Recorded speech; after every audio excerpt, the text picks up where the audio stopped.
Maine Mendoza and Arjo Atayde nakakagulat ang paghihiwalay.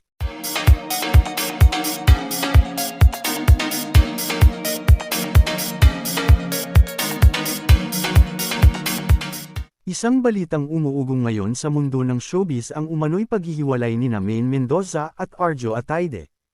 Ayon sa ilang mapagkakatiwalaang source, nagdesisyon umano ang dalawa na tapusin ang kanilang relasyon matapos ang ilang taong pagsasama. Hindi pa naglalabas ng opisyal na pahayag ang magkabilang kampo tungkol sa tunay na dahilan ng hiwalayan. Gayunpaman, may mga espekulasyon na may kinalaman ito sa kanilang abalang schedule at personal na pagkakaiba. Matatanda ang ikinasal ang dalawa sa isang pribadong seremonya na dinagsa ng kanilang malalapit na kaibigan at pamilya. Marami ang nalungkot sa balitang ito lalo na ang kanilang mga tagahanga na sumubaybay sa kanilang love story. Sa social media, kaliwat kanan ang reaksyon ng netizens, mula sa pagkabigla hanggang sa panghihinayang. May ilan ding umaasa na maaayos pa ang kanilang relasyon sa hinaharap.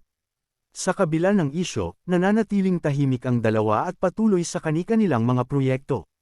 Hanggang sa ngayon, patuloy pa ring hinihintay ng publiko ang kumpirmasyon mula kina Maine at Arjo hinggil sa tunay na estado ng kanilang relasyon. And this are chika for today mga ka-showbiz, sana nag-enjoy kayo.